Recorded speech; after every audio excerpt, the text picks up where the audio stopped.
commercial style, the windows are all over the place. So many people are dealing with this in their own homes as well.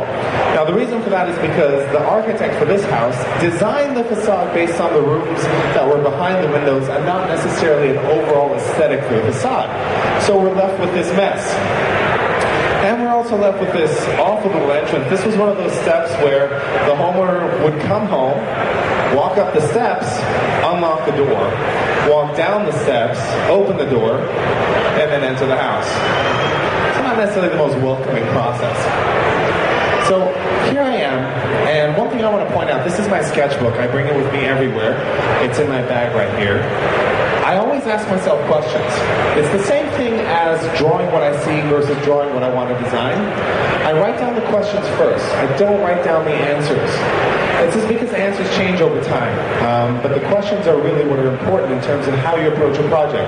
So for those of you who are about to embark on a project, ask yourself the questions that are going to make a difference.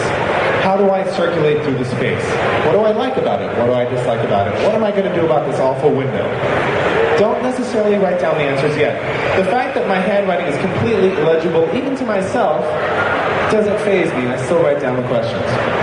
And then as we go on, I'm starting to change those questions into answers. But what's interesting is as I flip back over the years through my sketchbooks, and I keep all my sketchbooks, those questions are the most interesting to me. They're the ones that continue to inform my progression as a designer. So here we go. We're trying to turn this entry into some kind of courtyard. You see that oblong shape up there.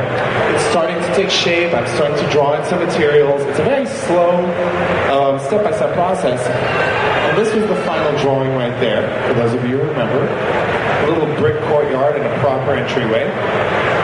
And it turned this house into that. Oh, thank you. That was a sweet home. This ended up being one of my favorite colors, and I've reused it many times. Don't hold it against me. But the homeowner was really pleased with it.